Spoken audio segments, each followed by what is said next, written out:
July 6 ശനിയാഴ്ച. മത്തായി 9 അധ്യായം 14 മുതൽ 17 വരെ വാക്യങ്ങൾ. ഇന്ന് ലോകമെമ്പാടുമുള്ള കത്തോലിക്കർ ഏറ്റവും പ്രായം കുറഞ്ഞ വിശുദ്ധരിൽ ഒരാളായ വിശുദ്ധ മരിയ ഗൊരേത്തിയുടെ തിരുനാൾ ആഘോഷിക്കുന്നു. വെറും 12 വയസ്സുള്ളപ്പോൾ അവൾ മാരകമായ കുത്തേറ്റ് രക്തസാക്ഷിയായി മരിച്ചു. ഇന്ന് സഭ അവളുടെ വിശുദ്ധിയുടെയും ക്ഷമയുടെയും മാതൃക തിരിച്ചറിയുന്നു. 1890 ഒക്ടോബർ 16 ഇറ്റലിയിൽ വിശുദ്ധ മരിയ ഗൊരേത്തി ജനിച്ചത്. ഒരു പാവപ്പെട്ട കർഷക കുടുംബത്തിലെ 7 മക്കളിൽ മൂന്നാമത്തേതായിരുന്നു അവൾ. ഗൊരേറ്റിക്ക് 9 വയസ്സുള്ളപ്പോൾ അച്ഛൻ മരിച്ചു. വീട്ടുജോലികളിൽ മരിയ അമ്മയെ സഹായിക്കുകയും അവളുടെ അനുജത്തിമാരെ പരിപാലിക്കുകയും ചെയ്തു. ദൈവത്തോടുള്ള ശക്തമായ വിശ്വാസത്തിനും ഭക്തിക്കും പേരുകേട്ടവളായിരുന്നു മരിയ. അവൾ പതിവായി കുർബാനയിൽ പങ്കെടുക്കുകയും പല സമയത്തും പ്രാർത്ഥിക്കുകയും ചെയ്തു. കുട്ടിയായിരുന്നിട്ടും അവൾക്ക് യേശുവിനോടും കന്യാമറിയത്തോടും അഗാധമായ സ്നേഹമുണ്ടായിരുന്നു. അവളുടെ സുഹൃത്തുക്കളും കുടുംബാംഗങ്ങളും അവളുടെ ദയയെയും വിശുദ്ധിയെയും അഭിനന്ദിച്ചു. 1902 ജൂലൈ 5 അലസാൻഡ്രോ സെറനെല്ലി എന്ന യുവാവ് അവളെ ആക്രമിക്കാൻ ശ്രമിച്ചു.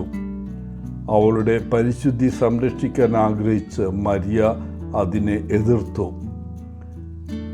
അലസാൻഡ്രോ കോപം മൂലം അവളെ 14 തവണ കുത്തി. മരിയയെ ആശുപത്രിയിൽ എത്തിച്ചെങ്കിലും പിറ്റേന്ന് അവൾ മരിച്ചു. മരിക്കുന്നതിന് മുമ്പ് മരിയ അലസാൻഡ്രോയോട് ക്ഷമിക്കുകയും അവൻ്റെ ആത്മാവിനായി പ്രാർത്ഥിക്കുകയും ചെയ്തു. അലസാൻഡ്രോ പിന്നീട് പശ്ചാത്തപിക്കുകയും മരിയയോട് ക്ഷമ ചോദിക്കുകയും ചെയ്തു. മരിയ ഗൊരേത്തിയെ 1950 12 പയസ് മാർപ്പാപ്പ വിശുദ്ധയായി പ്രഖ്യാപിച്ചു. മരിയ ഗൊരേത്തി ഒരു രക്തസാക്ഷിയായും വിശുദ്ധിയുടെയും ക്ഷമയുടെയും മാതൃകയായും ഓർമ്മിക്കപ്പെടുന്നു. ഇന്നത്തെ സുവിശേഷത്തിൽ യോഹന്നാൻ്റെ ശിഷ്യന്മാരിൽ ചിലർ യേശുവിനെ സമീപിച്ച്, ഫരിസേയർ ഉപവസിക്കുന്നു, എന്നാൽ നിങ്ങളുടെ ശിഷ്യന്മാർ ഉപവസിക്കാത്ത എന്തുകൊണ്ട് എന്ന് ചോദിക്കുന്നു. യേശു അവരോട് പറഞ്ഞു, മണവാളൻ കൂടെയുള്ളിടത്തോളം വിവാഹ അതിഥികൾക്ക് വിലപിക്കാൻ കഴിയുമോ? താൻ എന്താണ് ഉദ്ദേശിക്കുന്നതെന്ന് വിശദീകരിക്കാൻ യേശു ഒരു രൂപകം ഉപയോഗിക്കുന്നു. യേശു പറഞ്ഞു, പഴയ വസ്ത്രം ആരും പുതിയ തുണി കൊണ്ട് തുന്നിച്ചേർക്കുന്നില്ല. അവർ അങ്ങനെ ചെയ്താൽ പഴയ തുണി അതിൽ നിന്ന് മാറുകയും വിണ്ണൽ കൂടുതൽ വഷളാവുകയും ചെയ്യും. യേശു അവർക്ക് മറ്റൊരു സാദൃശ്യം നൽകി. പുതിയ വീഞ്ഞ് ആളുകൾ പഴയ തോൽക്കുടങ്ങളിൽ ഒഴിക്കാറില്ല. അങ്ങനെ ചെയ്താൽ പഴയ തോൽക്കുടങ്ങൾ പൊട്ടി വീഞ്ഞ് നഷ്ടപ്പെടും. പകരം പുതിയ വീഞ്ഞ് പുതിയ തോൽക്കുടങ്ങളിലാണ് ഒഴിക്കുന്നത്. യേശു വന്നത് നിലവിലെ സ്ഥിതി നിലനിർത്താനല്ല, മറിച്ച് സമാധാനവും സന്തോഷവും സ്നേഹവും നീതിയും പ്രത്യാശയും വിശ്വാസമുള്ള ദൈവരാജ്യം സ്ഥാപിക്കാനാണ്. അതുകൊണ്ടാണ് അദ്ദേഹത്തിൻ്റെ പുതിയ സമൂലമായ ജീവിത രീതി അടിസ്ഥാനപരമായ മത അധികാരികളുമായി വിയോജിച്ചത്. യേശുവിനോടുള്ള അവരുടെ എതിർപ്പ് പിന്നീട് അവിടുത്തെ കുരിശുമരണത്തിൽ കലാശിക്കും.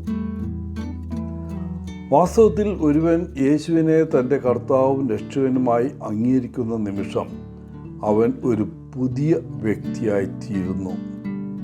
പഴയ മനുഷ്യനെ അവൻ്റെ സാദൃശ്യത്തിലേക്ക് രൂപാന്തരപ്പെടുത്തണം. ക്രിസ്തുവായി തീരുക ഒരു സാധാരണ പോലെ ബിസിനസ് അല്ല. പുതിയ ശീലങ്ങൾക്ക് വഴിമാറാൻ പഴയ ശീലങ്ങൾ മരിക്കണം. തീർച്ചയായും ഇത് എളുപ്പമല്ല. എല്ലാത്തരം മാറ്റങ്ങളിലും എന്ന പോലെ പഴയതിനെ കീറുമ്പോൾ, ഉപേക്ഷിക്കുമ്പോൾ വേദനയുണ്ടാകും. എന്നാൽ ക്രിസ്തുവുള്ള ജീവിതം ഏറ്റവും സന്തോഷവും പ്രത്യാശയും സ്നേഹവും നിറഞ്ഞതുമാണ്.